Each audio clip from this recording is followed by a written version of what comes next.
الحمد للہ رب العالمین۔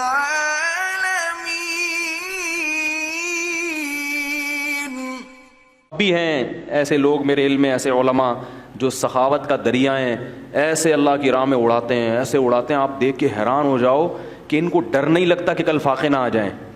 تو مجھے وہ حدیث یاد آتی ہے، انفق یا بلال ولا تخش من ذی العرش اقلال۔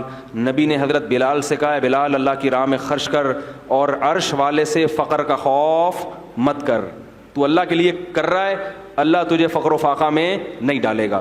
مگر علماء نے کہا یہ اس کے لیے جس میں توکل بہت ہو، کیونکہ بعض دفعہ اللہ کی طرح سے آزمائش آتی ہے تو وہ بھینس والا قصہ بھی ہو جاتا ہے بعض دفعہ، ٹھیک ہے نا۔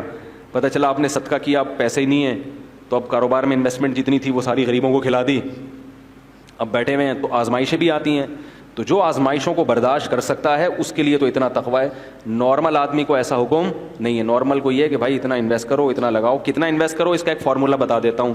علماء کہتے ہیں آپ کی جو تنخواہ ہے نا، 1 سال کی تنخواہ آپ اسٹور کر لیں پہلے سے ایڈوانس میں، تاکہ آج اگر جاب چلی گئی تو 1 سال تک آپ کے جاب تلاش کرنے کا آپ کو موقع ملے، اور اس دوران آپ کیا کریں، بولو بھائی، خاص مثال 1 لاکھ اگر کسی کی تنخواہ ہے تو 12 لاکھ وہ جمع کر کے اسلامی بینک میں یا کہیں بھی کوئی پلاٹ لے کے ڈال دے۔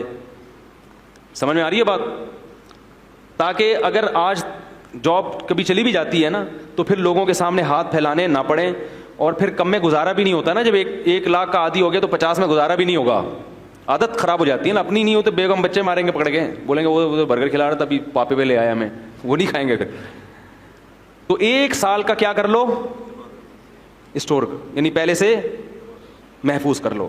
اتنا توکل، یعنی اتنا توکل بھی اس زمانے میں ٹھیک نہیں ہے کہ بالکل 1 روپیہ بھی نہ جمع کرو، اور علماء کہتے ہیں 1 سال سے زیادہ جمع کرنا یہ توکل کے خلاف ہے۔ اس کا مطلب سارا اپنا ہی پہ نظر ہے، اللہ پہ نظر بالکل بھی نہیں ہے۔ تو اعتدال کا راستہ یہی ہے، 1 سال کی تنخواہ، اور پھر جتنی آ رہی ہے نا اسے بچاؤ نہیں، پھر کھاؤ بھی اور کھلاؤ بھی، صدقات و خیرات بھی کرو، خود بھی کھاؤ، دیسی گھی میں پراٹھے بنا کے کھاؤ، دیسی گھی میں کھانا بنا کے کھاؤ۔ یہ نہ بولو کہ پیسے ہی نہیں ہیں، بیان کرنا آسان ہے دیسی گھی پر، اور دیسی گھی کے مشورے دینا آسان ہے، جب خرید کے لاؤ تو پتہ چلتا ہے۔